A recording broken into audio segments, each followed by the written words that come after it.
He was a superstar, a civil rights icon, and then, in a cheap motel room, he was gone. The official story says self-defense, but the truth? It's far more complicated. This is the night Sam Cooke died, and the secrets they never wanted you to know. It's the morning of October 8, 1963, in Shreveport, Louisiana. As the first light breaks over the city, a sleek Maserati rolls into the driveway of the newly opened Holiday Inn North. Behind the wheel is soul legend Sam Cooke, accompanied by his wife Barbara and a tired entourage. They've driven through the night. It's 7:30 a.m. Their rooms are booked. They're ready to check in and finally rest. Inside, the front desk clerk greets them with unease. His voice is flat, his posture rigid. Then, without apology, he claims the hotel is fully booked. Sam doesn't believe him. Frustrated and exhausted, he pushes back, demanding to see the manager. He raises his voice, asking the man if he even knows who he's speaking to. Barbara's heart races. Just weeks earlier, armed riot squads had attacked black mourners in this very city as they left a church service held for 4 little girls killed in Birmingham. Shreveport had become a place where even fame couldn't guarantee safety. She pleads with Sam to stop. She knows what could happen if the police are called. But Sam sees what's happening for what it is: blatant, unspoken racism, and he refuses to let it slide. Barbara, afraid and shaking, begs him again. "You'll get yourself killed," she whispers. Sam looks at her, his voice steady. "They ain't gonna kill me. I'm Sam Cooke." In the 1950s and early 60s, Sam Cooke was more than a singer. He was a crossover star, a bridge between gospel roots and the white-dominated pop charts. His voice, smooth as silk, carried the weight of something bigger: dignity, pride, and defiance. By 1964, his rise seemed unstoppable, and then suddenly it stopped. He was shot and killed in a Los Angeles motel at the age of 33. The woman who pulled the trigger claimed self-defense. But the questions that followed would linger for decades.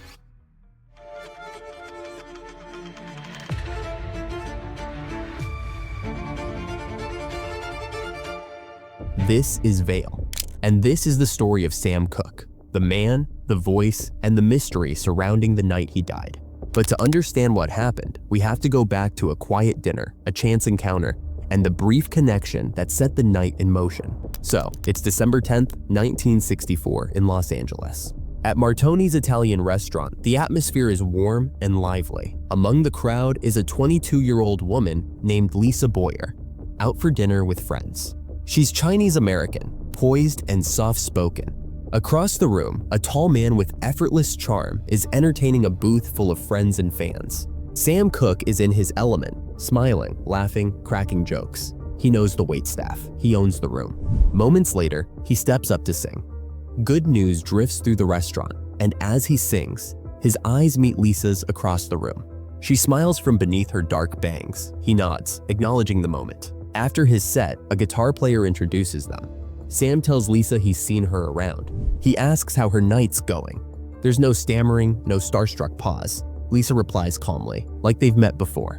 Between friendly waves from fans, Sam asked if she'd like a ride in his new red Ferrari. Lisa agreed, at least that's how she told it in court. What Lisa didn't mention under oath was her past. Her real name was Elisa Boyer. She went by aliases like Lisa Lee or Crystal Chan Young. Known for posing as a companion for hire, she'd often rob her clients once they were asleep or distracted. To Sam, she was a date. To Lisa, he looked like a payday. Just hours later, in the early morning of December 11th, 1964, Sam Cooke was dead, shot at the Hacienda Motel in Los Angeles. The official report claimed Sam, drunk and angry, broke into the manager's office looking for Lisa. Bertha Franklin, the night manager, said she shot him in self-defense. But his family and much of the black music community believed there was more to the story. Some speculated Lisa and Bertha had conspired to rob him. Others suggested his wife was involved. A few believed Sam's rising political voice had made him a target. The facts were murky. What was clear, nothing about that night was as simple as it seemed. To understand how his murder resonated, it's important to see the world Sam was living in. Though the Emancipation Proclamation had ended slavery in 1863, systemic oppression endured. Freed black citizens were often trapped in exploitative labor contracts. Rights granted under the 14th and 15th Amendments were rolled back through discriminatory voting laws. By the early 1960s, a century later, Black Americans still faced widespread racism in voting, housing, education, and employment. In the South, segregation was enforced not just socially, but violently. Nonviolent protests led by figures like Martin Luther King Jr. became a central force in the civil rights movement. Sit-ins, bus boycotts, and marches spread nationwide. But there were also more militant voices. Leaders like Malcolm X and groups like the Black Panthers, who demanded Black power and protection by any means necessary. White supremacist violence escalated. Crosses burned, bombs detonated, and civil rights workers vanished. In 1963, over 250,000 people marched on Washington, where Dr. King delivered his "I Have a Dream" speech. That same year, police in Birmingham turned fire hoses and dogs on young Black protesters. Amid this unrest, music was becoming a tool of resistance. Artists like Nina Simone, Odetta, and Bob Dylan used their voices to challenge injustice. Sam Cooke was at the center of it all. He had long-standing relationships with civil rights leaders, but it wasn't until 1963 that he began to speak out publicly. In February 1964, he released "A Change Is Gonna Come," a soulful anthem that captured the pain and hope of the movement. He was selling millions of records and moving beyond music, building bridges between culture, politics, and business. He was poised to become more than just a star, but by the end of that year, Bertha Franklin's bullet had ended his story. To understand Sam Cooke's rise, we have to return to his beginnings.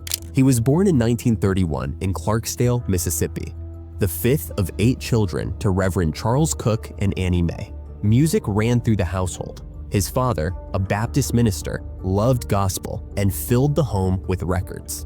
In 1933, the family moved to Chicago, and Sam was swept into the city's vibrant gospel scene. By age 6, he was singing with his siblings in a group called the Singing Children. At 14, he co-founded the Highway QCs, where he met future stars Lou Rawls and Johnny Taylor. Their friendship and careers would grow together. By 1950, Sam was just 19 when he became lead singer of the famed gospel group, the Soul Stirrers. His voice was smooth and controlled, yet emotionally powerful.